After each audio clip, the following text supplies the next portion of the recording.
You're listening ad-free on Amazon Music.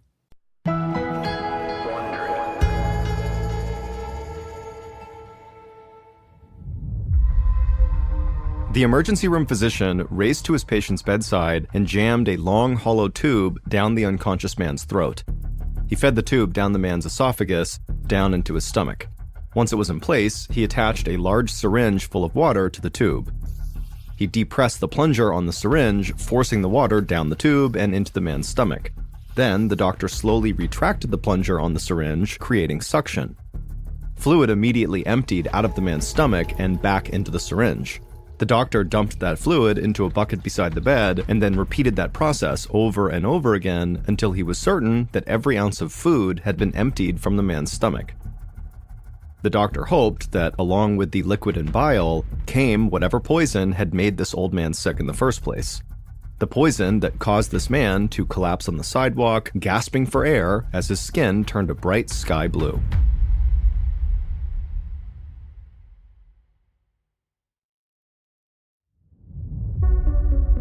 From Ballen Studios and Wondery, I'm MrBallen, and this is MrBallen's Medical Mysteries, where every week we will explore a new, baffling mystery originating from the one place we all can't escape: our own bodies. If you like today's story, please offer to stain the Follow Button's brand new hardwood floors, and then once they say yes, please help me with that, just go ahead and rub coffee grounds and different colors of paint and grass and mud all over the bare wood, and then leave.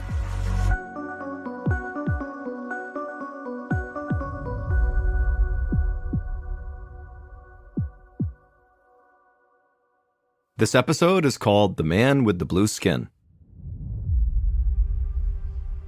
Just before 8 a.m. on the morning of September 25th, 1944, a police officer patrolled Day Street in Lower Manhattan in New York City. He passed the usual morning bustle: factory workers leaving the subway, telephone operators on their way to the nearby telephone and telegraph building, a food truck unloading vegetables at a dingy corner market, and someone begging for change outside an abandoned warehouse. Then, the officer noticed what looked like a heap of clothing just lying on the sidewalk ahead of him. The officer sighed and shook his head. He hated litter and took a lot of pride in keeping his streets clean. So, the officer approached this pile of clothes, looking for a trash can to dump it in. But as he got closer, the officer realized this pile of clothes was actually an elderly man in a shabby overcoat. He was doubled over and clutching his stomach. The officer felt annoyed as the smell of stale alcohol and body odor rose from the old man's coat. He figured this man was just drunk after a long night out. So the officer bent down and shook the man's shoulder, asking if he was okay. Then, without warning, the old man turned over and vomited onto the sidewalk. The officer jumped back to avoid getting puke on his shoes. This old man was clearly very drunk and so could not be left on the streets alone. The officer had no choice but to arrest him for public intoxication. But as the officer reached for his handcuffs, he stopped because he noticed something very odd about this old man. His nose, lips, ears, and fingers were all as blue as the sky above. It was so strange that it took a moment for the officer to register what he was even seeing. Then, between this guy's blue skin, the glazed-over look on his face, and the vomit on the sidewalk, it clicked.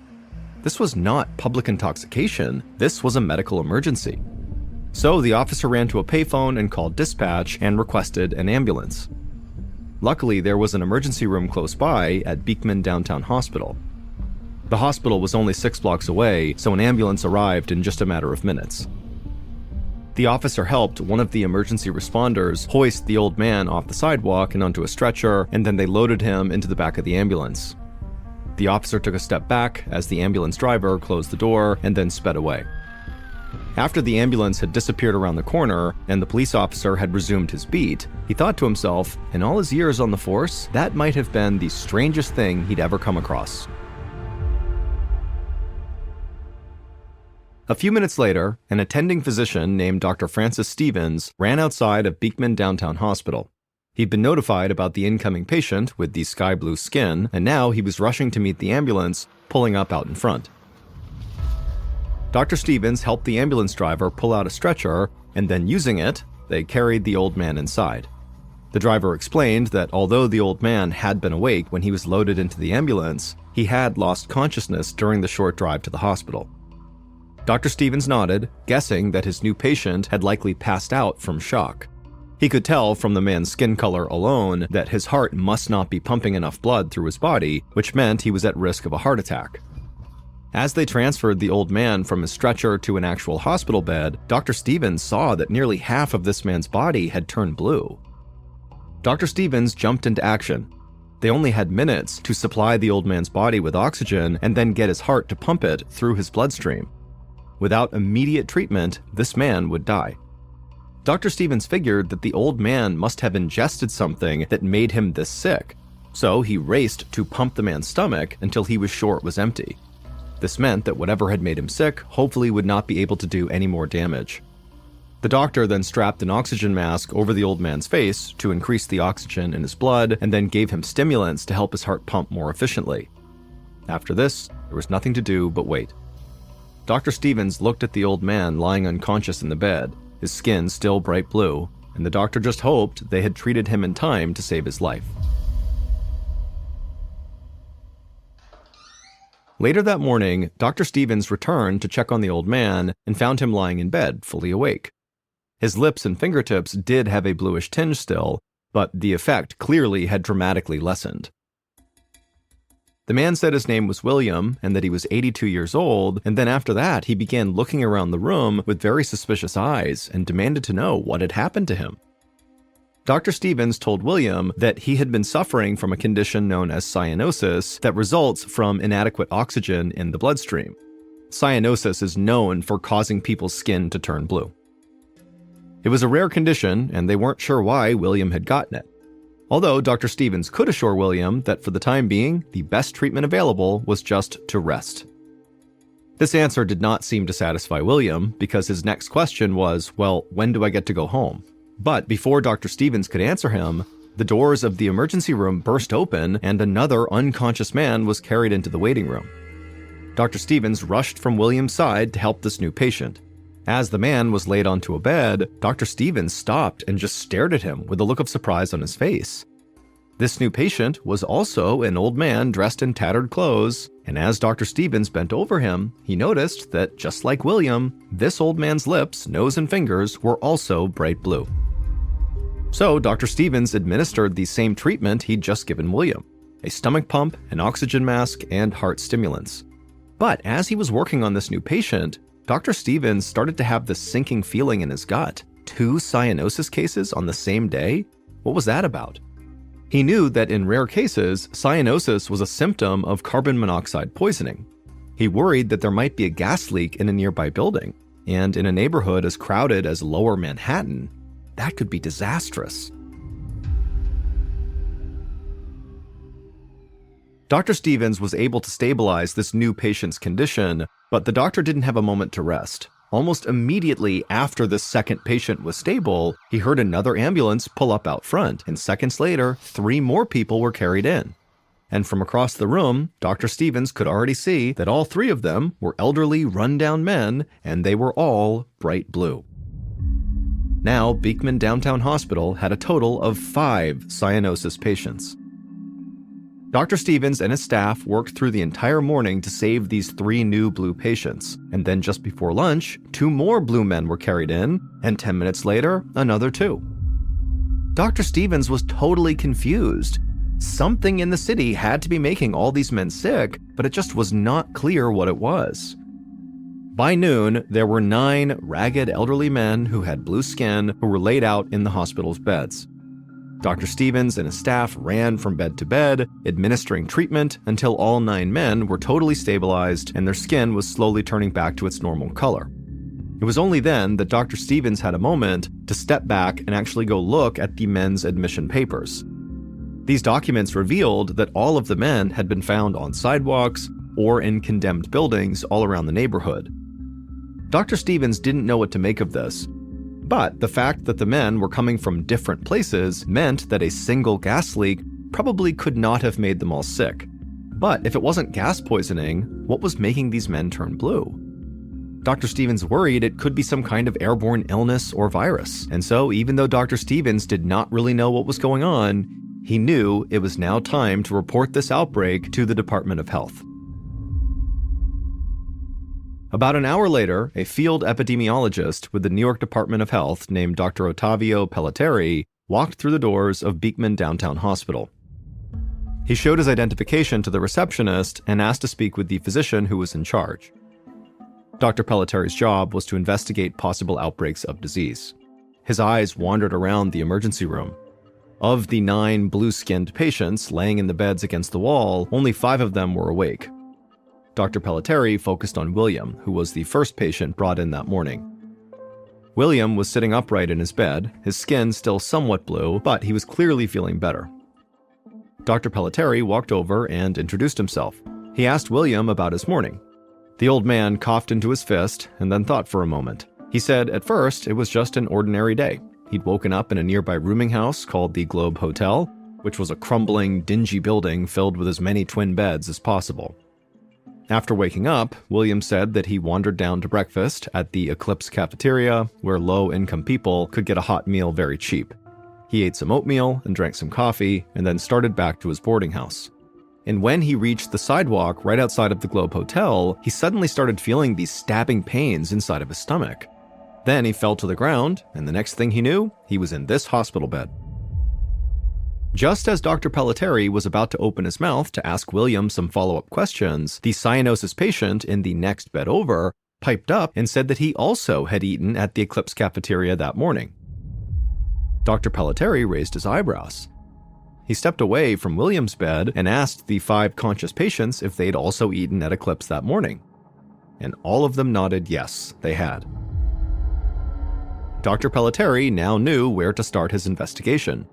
Something obviously was wrong at the Eclipse cafeteria. The question was whether there was a carbon monoxide leak there or if something else in the restaurant had made these men sick.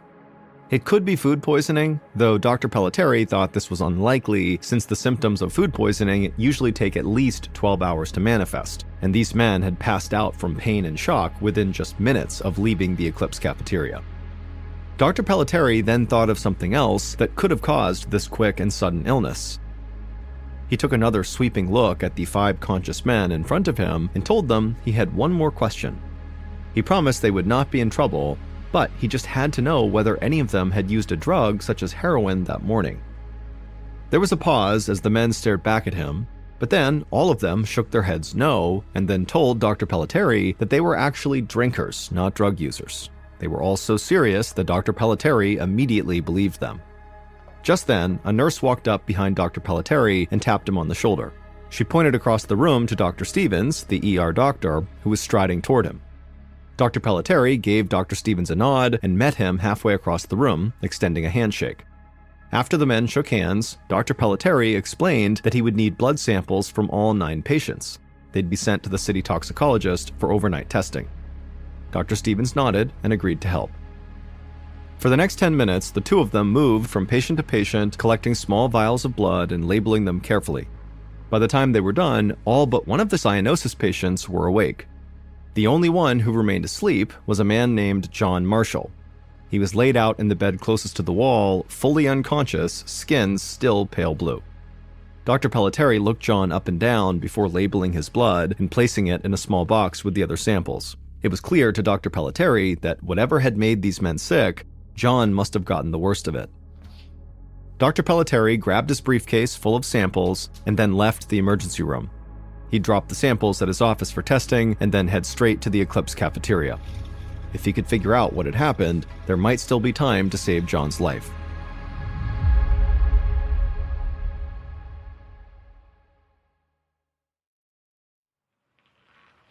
Around 5 o'clock that afternoon, Dr. Pelletieri arrived at the Eclipse cafeteria to find it closed and locked up. But the lights were on inside, so the doctor knocked on the dingy glass door. When there was no answer, he knocked again, announcing himself loudly as a member of the health department. Finally, he saw someone inside pop out of the kitchen and hurry across the dining room. The man was dressed in a well-tailored trench coat and wore a suit. He unlocked the front door and opened it for Dr. Pelletieri and then introduced himself as Mr. Weinberg and said he was from the New York Bureau of Food and Drugs. He explained to Dr. Pelletieri that a secretary from the New York Department of Health had already called his office, Now that a restaurant was potentially responsible for the cyanosis outbreak, his department needed to be involved. Dr. Pelletieri felt grateful for the unexpected help, and so he stepped inside of the Eclipse cafeteria, and right away he was hit with this horrible smell. It was like an algae-filled aquarium. Dr. Pelletieri thought there must be so much mold lurking behind all the filthy and cracked tile walls. This place was so overdue for a proper cleaning that an inch of black grit clung to every corner of the floor. Dr. Pelletieri looked around the rest of the room, and he saw fruit flies climbing the walls. There were 17 rickety tables that filled the dining room, each with its own sticky bottle of ketchup and salt and pepper shakers. Weinberg told Dr. Pelletieri that he had not found a gas leak anywhere inside, but he'd already cited the cafeteria with 15 separate health code violations. The kitchen was even more disgusting than the dining room. A thick layer of grease clung to every surface, bags of rotting garbage sat beneath the kitchen sinks. Dr. Pelletieri picked up a fork lying on the counter, and a thick layer of starch coated the fork prongs. To him, everything inside of this cafe was a potential contaminant. It was only then that Dr. Pelletieri noticed the cook and the restaurant owner standing beside the oven. Dr. Pelletieri was even more surprised to find that both men looked genuinely upset, maybe even afraid. Dr. Pelletieri felt relieved. Usually, restaurant owners were combative when the health department showed up, but he guessed that these men were going to be cooperative. If they had something to do with these 9 men getting sick, it seemed very much like it was an accident. Dr. Pelletieri wanted to speak with the line cook first. He asked the man if he did anything different than usual when he cooked breakfast that morning. The line cook shook his head and said no. He had made the usual breakfast of oatmeal, rolls, and coffee, nothing different than every other morning. Dr. Pelletieri then followed the cook to the pantry, taking note of the type of dry cereal the cook had used to make 6 gallons of oatmeal. Then the cook led Dr. Pelletieri to the giant metal stock pot that he had used to both cook the oatmeal and then serve the oatmeal, enough to serve 125 people that morning. The cook rattled off the recipe: 5 pounds of that dry cereal, 4 gallons of city tap water, and a handful of salt. The cook gestured to a gallon can of salt sitting on the stove, and then he pointed to a series of canisters sitting on a shelf just above the stove. The cook explained they stored the salt there in bulk, then just refilled the salt can on the stove as needed. Dr. Pelletieri said he wanted to take samples from everything the men had cooked with that morning. Then the doctor grabbed a step stool to reach the canisters labeled table salt above the oven. And when he was up there and was eye level with these canisters, he noticed there was a different canister hidden amongst them, one that did not have a label. Dr. Pelletieri lifted that can off the shelf and looked inside, and to him it just looked like table salt. But just to be sure, Dr. Pelletieri climbed down from the stepladder and then showed this unlabeled can of white crystals to the cook and said, "What is this?"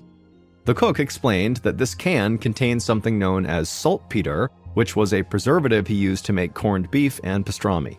The cook said he did not use the saltpeter to make oatmeal. For that, he used regular table salt. Dr. Pelletieri nodded, but just in case, he took a small sample of the saltpeter with him. For a moment, Dr. Pelletieri wondered if maybe there had been some kind of a mix-up and the cook had used saltpeter instead of table salt. But even if that had been the case, that would not have been what made all 9 of those men sick. Saltpeter was not toxic. Once Dr. Pelletieri had a bag full of all the samples he needed, he left the Eclipse cafeteria, hoping he would never have to return. Then he headed for the health department chemist's office. He needed these samples tested for poison overnight, along with the blood samples that he'd dropped off earlier. Dr. Pelletieri really wanted to get back to the hospital to check in on the 9 patients. But first, he had to make sure that this cyanosis outbreak was contained and that he was aware of every single cyanosis patient being treated right now in the city. He spent the next several hours visiting every cheap rooming house in the neighborhood, as well as all the nearby hospitals, until he was certain that the only cyanosis victims that were being dealt with right now were the 9 at the Beekman Downtown Hospital. When Dr. Pelletieri finally returned to the Beekman Downtown Hospital, it was well after midnight. And when he got there, a nurse greeted him and told him that since he had left the hospital that afternoon, 2 more elderly men had arrived with cyanosis, so blue skin. That brought the official count up to 11. Most of them were awake now and back to their normal coloring, but the sickest patient, John Marshall, still lay unconscious in his bed by the wall, and his situation seemed to only be getting worse. Dr. Pelletieri frowned and then thanked the nurse for the update. Then he headed back out the door toward his office to write his initial report summarizing his investigation for his boss, Dr. Morris Greenberg, the city's chief epidemiologist. The next morning, Dr. Pelletieri had to go back to the Eclipse cafeteria, even though he really didn't want to. He was exhausted, having stayed up most of the night writing his report for his boss. But to continue his investigation, he would need to speak with more members of the kitchen staff. When he got there, the cafeteria was still closed because of the health department citations, but the busboys and cashiers were waiting for Dr. Pelletieri inside the dining room. He chatted with each of them, following them around the cafeteria as they pantomimed their workdays. It didn't take long for Dr. Pelletieri to conclude that their actions had not contributed to the cyanosis cases in any significant way. But as Dr. Pelletieri packed up his belongings and got ready to leave, the cook from the day before appeared in the dining room with a fearful look on his face. He admitted to Dr. Pelletieri that he'd been up all night worrying that maybe, just maybe, he did accidentally season the oatmeal with saltpeter, not table salt, and if so, he was incredibly sorry. Dr. Pelletieri clapped the man's shoulder and thanked him for the honesty, but assured him not to worry. Since saltpeter is edible, it would not have hurt anyone if he had made that mix-up. The cook visibly relaxed, and Dr. Pelletieri smiled and wished him a good afternoon. Within an hour, Dr. Pelletieri made it back to the Department of Health to find a note on his desk from his supervisor, Dr. Greenberg. The test results from all the Eclipse cafeteria food samples had come back, and Greenberg wanted to see Dr. Pelletieri immediately. Dr. Greenberg was sitting at his desk, looking over the results, when Dr. Pelletieri showed up and knocked on his doorframe. Greenberg looked up for a moment and waved Dr. Pelletieri in. And then once Dr. Pelletieri took a seat, Greenberg handed him a copy of the results. And as Dr. Pelletieri read the findings, his eyes went wide. The cook had, in fact, accidentally refilled the gallon can of salt on his stove with saltpeter instead of table salt. But that was not the issue. The problem was that both the table salt and the saltpeter contained measurable levels of sodium nitrite, a meat preservative that can be poisonous if not handled carefully. Dr. Pelletieri knew that sodium nitrite wasn't dangerous in small doses, but large quantities of it could be deadly. For a moment, Dr. Pelletieri wondered how sodium nitrite could have gotten into the kitchen in the first place. It was more common at processing plants where meats like salami, hot dogs, and bacon were cured. And then Dr. Pelletieri remembered that because the nation was in the middle of World War II, the government had approved the use of limited concentrations of sodium nitrite in restaurants to make foods last longer. The sodium nitrite had to be used in very low concentrations that would preserve the meat, but allow any poisonous elements to burn off during the cooking process. But there was a big problem with the way the Eclipse cafeteria was using their sodium nitrite. The cooks were not just using it to preserve meat. They were also using it to season the morning oatmeal. And this was a critical mistake because oatmeal is not cooked nearly as long as meat is. During the longer meat cooking process, the toxins in sodium nitrite evaporate. But with oatmeal, they don't evaporate, and so when the cooks served it to the men, the toxins were definitely still in the oatmeal. And if that was not enough poison, the 11 men who were hospitalized had apparently gotten a whole lot more sodium nitrite straight from the salt shaker on their tables. Lab tests showed that one of the shakers at the Eclipse contained excess sodium nitrite, easily enough to sicken someone. Dr. Pelletieri put the lab results down and smiled. He finally had his answer. He would tell the restaurant about the mix-up right away, and as for the 11 blue men at the hospital, they were unlikely to suffer any long-term health problems from what had happened to them. Dr. Pelletieri thanked Dr. Greenberg, then got up to go spread the good news. That evening, Dr. Pelletieri stopped by the Beekman downtown emergency room on his way home. When he arrived, he learned that 10 of the 11 blue men had been released with a clean bill of health. When he called Dr. Greenberg to let him know, Greenberg said it was nothing short of a miracle. All of the survivors were self-proclaimed alcoholics, and alcoholics often crave salt. He was sure that all of them added salt liberally to their food, unwittingly putting their lives in danger. Dr. Pelletieri agreed, and he wanted to tell these men how lucky they were, But the survivors had been discharged and had all returned to their transient lives out on the streets. He knew he would likely never find them again. Still, they were part of a special group, survivors of being poisoned with sodium nitrite, an event so rare there were only 10 other cases of it ever in recorded history. But that was no help for the 11th Blue Man, John Marshall. His health had been so bad prior to consuming this sodium nitrite that he had died earlier that evening. Dr. Pelletari's throat felt tight when he heard that news. He'd conducted his investigation as quickly as possible, but it still was not fast enough to save everyone.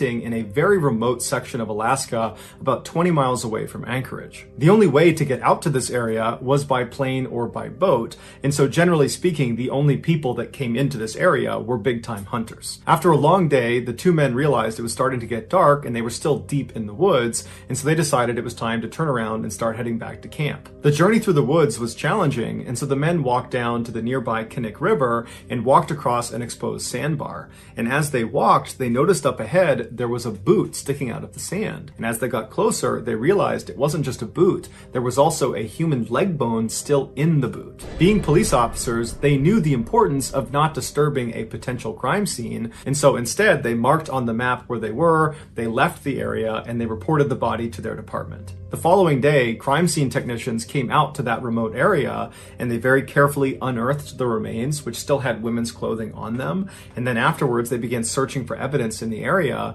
and eventually they discovered a single shell casing that was a .223 caliber round, which is a common caliber for hunting rifles. The remains were sent back to the lab for an autopsy, and it was revealed this person was a female and she had most likely died at least 6 months earlier. And she had almost certainly been the victim of a homicide because she had died from 3 gunshot wounds. Also during the autopsy, it was discovered that there were no bullet holes on any of her clothing, and so it appeared that she had been shot without her clothes on, and then her killer presumably redressed her. Also, they found a hospital bandage wrapped up in her clothing that appeared to have been wrapped around her head, leading some to speculate that she had been blindfolded before she was shot. A couple of weeks after the autopsy, dental records came back and they identified the body as belonging to 23-year-old Sherry Morrow. Sherry was an exotic dancer from Anchorage who had been reported missing 10 months earlier. In her missing persons report, it was stated that the last thing she told her friends was she had been offered $300 to have pictures taken of her by a professional photographer, and she was going to meet this man right before she disappeared. While police were fairly certain that Sherry's killer was this so-called photographer, they had no evidence that would allow them to search for this person. They had nothing. All they had was this shell casing that was commonly used amongst hunters. And there's lots of hunters in Alaska. So the police reported the finding of Sherry's body to the media in hopes that when they put that out to the world, that someone from the public would reach out with more information. During the police's press conference, one of the reporters asked them, do you think Sherry's death is connected to the other unsolved deaths in that part of Alaska? What they were referencing was 2 years earlier, 2 other women's bodies had been discovered in that rough area where Sherry had been found. One of the women was so badly decomposed there was no way to identify her. However, it was revealed she was probably in her late teens or early 20s. The other woman was able to be identified. It was 24-year-old Joanne Messina, who was an exotic dancer from Anchorage. But there was virtually no evidence at either of the 2 women's grave sites, and so their deaths remained a mystery. Publicly, at this press conference, the police told reporters that they did not believe Sherry's death was connected to those 2 other women. But privately, some officers had their suspicions. Not only had these 3 women met similar fates in a similar area, but over the past couple of years, there had been a significant increase in missing people out of Anchorage, Alaska. And most of these missing people were young women that were either exotic dancers or prostitutes. This convinced many officers that they were dealing with a serial killer, but there just wasn't any evidence to actually prove it, so they couldn't come out and say it publicly. Over the following year, no new information came out about Sherry Morrow or the other 2 deceased women that had been found in that same area, and so all 3 of their cases just continued to languish. Meanwhile, more and more exotic dancers and prostitutes were going missing out of Anchorage, and no one knew why. Then on June 13th, 1983, the police got a break. Early that morning, a man driving a truck turned onto a quiet Anchorage highway, and as he was making his way down the road, he saw up ahead on the side, there was this woman running towards him, screaming with her hands over her head, and she wasn't wearing pants or shoes. And so obviously he knew something was wrong, and so he pulled over, and as this woman is charging up towards him, he notices she has a handcuff on one of her wrists, and she appears to be a lot younger than he initially thought. She's probably in her late teens. And so she comes running up to his car. He unlocks the passenger side door. She flings herself inside without even asking for permission. She slams the door behind her and then ducks down to keep her head out of the window like she's trying to hide from something out there. Now, this man looked out and he didn't see anyone or anything, but he wasn't going to wait around for whatever it was she was scared of. And so he just made a gut decision to take this girl away from here. And so he peeled off and drove down the road. And the girl, who was very shaken up, couldn't even tell this guy what was going on. She just asked him to please drop her off at a nearby motel. And the man didn't ask any questions. He drove her to the motel and he dropped her off. The girl ran inside and up to her room. And when she ran inside, the motel receptionist sees this girl running in. I mean, she doesn't have her pants on. She's got a handcuff on. She looks terrified. And so she called the police. A few minutes later, the police showed up. They went up to this girl's room. They knocked on the door. The girl opened it up and she was obviously very scared, and she allowed the police inside, and she told them her name was Cindy Paulson and she was 17 years old. The police recognized this girl is terrified. She's not a threat. And so they removed the one handcuff that was still on her. And then they asked her, what happened? And the police officers would say her story was just horrible. But what stood out to them was not how disturbing the story was. It was how composed and brave this girl was as she told it. This is her story. The night before, Cindy was working the streets of Anchorage. She was a prostitute, and a car pulled up, and inside was this wiry, bearded guy with glasses who seemed kind of slight and harmless, and he asked to buy her services. And because she didn't view him as a threat, she agreed and hopped in his passenger seat, and as soon as she sat down, he reached over and put a handcuff on one wrist, and then drew a gun on her and told her to be quiet. And then he drove her to this fairly nice neighborhood, pulled into a driveway, he got her out of the car and led her into this house, and he brought her along downstairs into the basement, where as soon as she got down there was a dim light, and she saw there was a chain swinging from the ceiling. And he strung her up onto that chain, and for hours he assaulted her. And then after he grew tired of doing that, he told her he was going to go take a nap, and when he came back, they were going to leave this house and go out to his cabin in the woods. At this point, she begged him to let her go, but he really didn't care. He just told her that if she made any noise or tried to escape at any point, he would have to kill her. And then he walked out of the room. And for the next several hours, Cindy remained chained to the ceiling with half of her clothes off, wondering what horrible thing was going to happen to her next. Eventually, her attacker came back in the room, and he untied her from her chain, and he walked her upstairs to his living room, where he very proudly showed her a number of hunting trophies he had, and he began telling her about how much he loved hunting and where he went hunting. And it was at this point that Cindy realized this guy has no intention of keeping her alive. He's shown her his face, his house, his car. He's told her about places he likes to go and things he likes to do. He's given her all this information about himself. She is a huge liability to him. And so it dawned on her that if she didn't find a way to escape, she was going to die. After the trophy tour, the man led Cindy back out to her car, he put her inside, and then he drove to a nearby small airport where he said his plane was. And so he pulled over to their hangar, he got her out of the car, and he put her inside of the plane. And as Cindy is sitting in the plane, she's watching this guy load gun after gun and bag after bag of what looks like military supplies into this plane. And so she knows that this is the moment. I have to escape right now, because as soon as this plane takes off, I'm done for. And so at some point when this guy went over to his car to get something, and his back was turned to her, she jumped out of the cockpit of this plane, she fell to the ground, she got up and just began running out of the hangar. And she managed to get out of the hangar and began turning the corner and running towards this forest right as she hears this guy charging after her, screaming that he's going to catch her and kill her. And so she just keeps running for her life all the way into this forest, all the way to that highway, before she finally stopped and turned around and she saw the man had stopped following her. This is when she went onto the highway and she flagged down the guy in the truck who brought her to the motel. The police were shocked by her story. It sounded totally unbelievable, but she was so genuinely scared and so detailed that they believed her. And so they told her they would have to bring her to the hospital, and on their way to the hospital, she demanded they go back to that airport that she had been held at so she can try to identify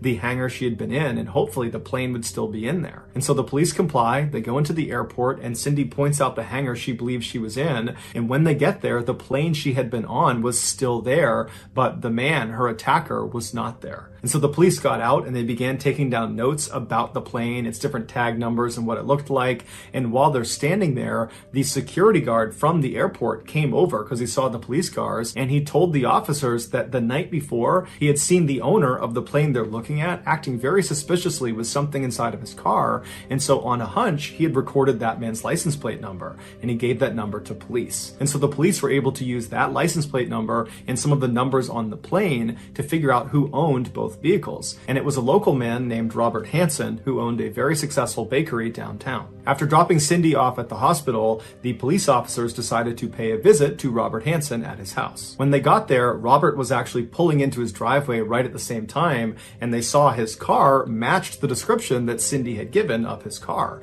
And then when Robert got out of his car, he matched the description that Cindy had given of her attacker. When Robert saw the police parked outside of his house, he immediately invited them over and said, what can I help you with? And the police said, we'd like to talk to you. Can we go inside? Robert invited them inside, and when the police went into his house, it matched the description that Cindy had given of his house with all the hunting trophies everywhere. And so they sat down and they asked him what he was doing the night before, and he said he had spent the night with some friends, and he had their contact information, and if you needed to talk to them, you could, but they would say he was with them. When the police asked if they could have a look around his property, Robert immediately consented and said, you can look anywhere you want. And so the police searched his property, but found no signs that Cindy had been attacked there. And so they thanked him for his hospitality and they left. Once they got back to their station, they checked in with Robert's two friends he claimed he was with the night before, and they each independently corroborated Robert's story, saying that yes, he was with them from this time to this time.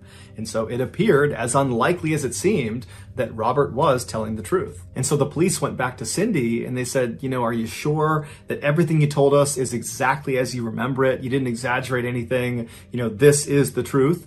And Cindy said, absolutely. And they said, okay, well, are you prepared to take a lie detector test to prove that you're telling the truth? And Cindy said, no. Now, it's unclear why she said no. Maybe it was a general distrust of the police, but either way, when she said no, it immediately cast an enormous amount of doubt on her story in the eyes of the police. And when Cindy started to pick up that the police really didn't believe her anymore, she got spooked and just left town. And after that, her case and Robert Hansen were largely forgotten about. But 3 months later, on September 2nd, all of that changed. On that day, a construction crew was doing some work on a backcountry road not far from where those 3 women's bodies had been found. And at some point, one of their machines uncovered some human remains. The police were called in, who pulled up the rest of the remains, and then just like in Sherry Morrow's case, when they looked for evidence around this new body, they found a single shell casing from a .223 caliber round. The remains were brought back for an autopsy, where it was determined that the body was female and she had died from several gunshot wounds. Using dental records, they were able to identify this woman as being 17-year-old Paula Goulding, who was an exotic dancer who had gone missing 5 months prior from Anchorage. The police sent the .223 shell casing found in Paula's gravesite, along with the other .223 shell casing found in Sherry Morrow's gravesite, to a lab to be analyzed.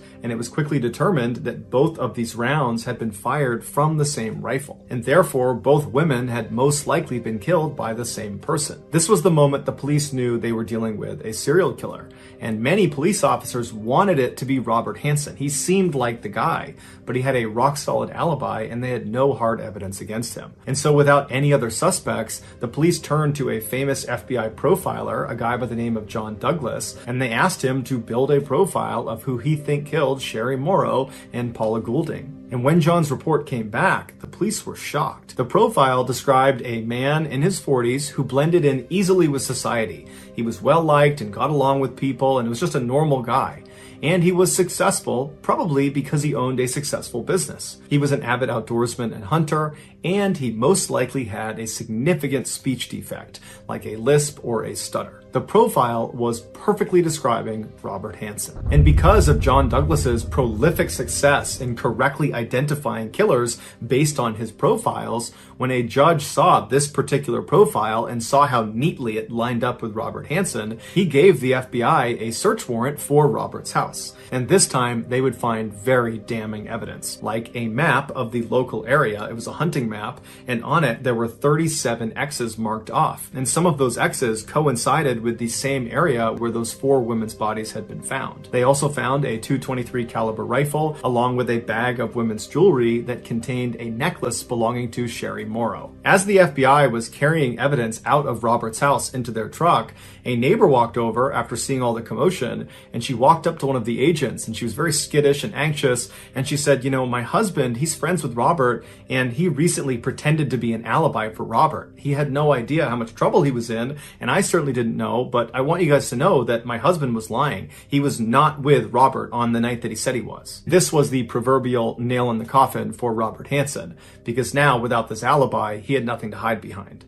And so when the police approached Robert with their overwhelming evidence against him between what they found in his house and this now recanted statement from his former alibi, Robert said, okay, I'm going to confess. But there was a catch. He was only willing to confess to murdering the 4 women whose bodies had already been found by police. Now, the police knew Robert had almost definitely killed more people, and so at this point, they just wanted to know who the other victims were and where they were. And so they offered Robert a deal where he would confess to those 4 murders and then give additional information about other victims, where they were located, who they were, what happened to them. In exchange, they would not prosecute him on any other victims he named. And so Robert agreed to these terms, he signed the deal, and then he gave a full, horrifying confession. He said he would drive around Anchorage at night and look for young, vulnerable women that were all alone. These were usually prostitutes out on the street, or they were exotic dancers he would try to befriend inside of clubs. And when he approached these women, he would tell them he was a professional photographer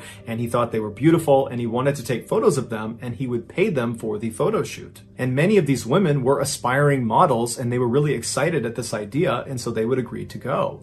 And so Robert would tell them to meet him the next day at a particular location, which was usually a fast food restaurant, and Robert would show up much earlier and he would hide in his car and he would wait to see when they showed up if they were alone or not. And when he saw they were alone and they had no one to help them, he would drive up and he would ask them to get in his car. What these women couldn't see was on the inside of the passenger side door was a handcuff that was already latched on to the door itself, and there was an open cuff waiting for them as soon as they got in.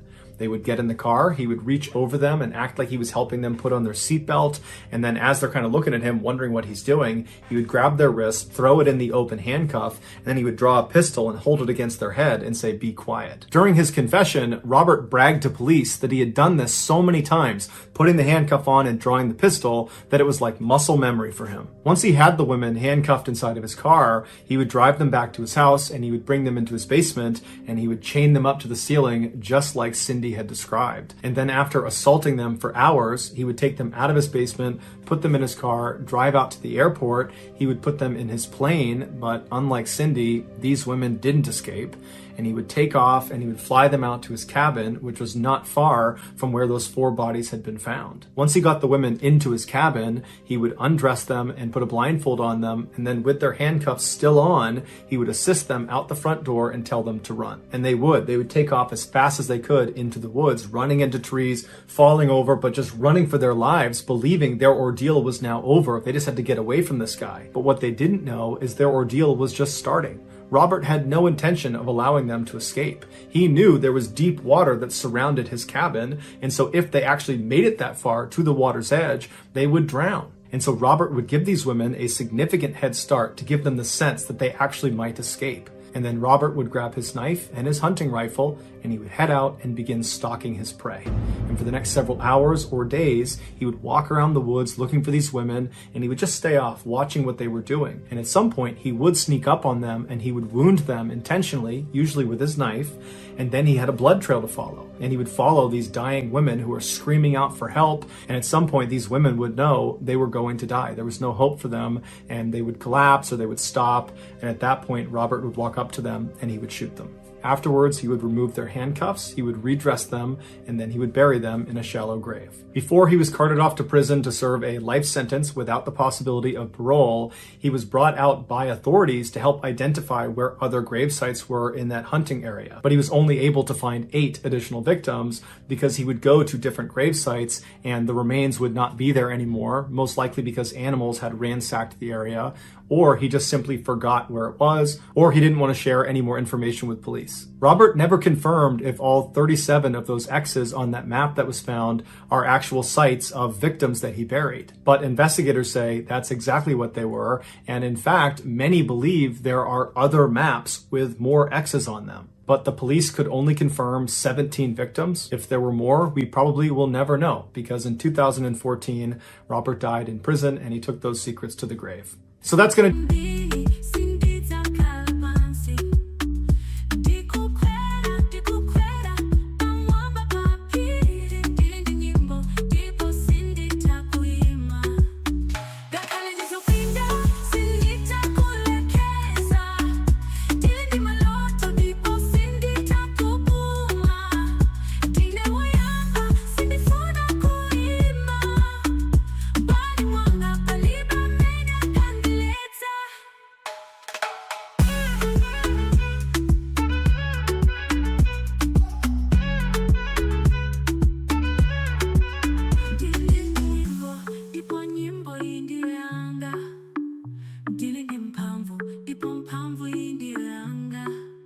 do it, guys. If you found the secret in today's episode, let us know in the comments what it is and where you found it, so give us the timestamp. And if you're the first to do that, we will pin you at the top of the comments section. If you got something out of today's video and you haven't done this already, please secretly teach the like button's parrot to scream obscenities every time the like button is on a work call. Also, please subscribe to our channel and turn on all notifications so you don't miss any of our weekly 3 or 4 video uploads. If you want to get in touch with me, you can direct message me on Instagram or on Twitter. My username for both platforms is the same. It's JohnBallen416. I also have a ton of content over on TikTok where my username is MrBallen. I also have a second YouTube channel called MrBallen Shorts, where I post random short videos and lost episodes. If you have a story suggestion, please submit it to our subreddit just called MrBallen. It's linked in the description below. So whether I see you on Instagram, Twitter, TikTok, Reddit, YouTube, or some combination, just know that I really appreciate your support. And until next time, that's going to do it. See you.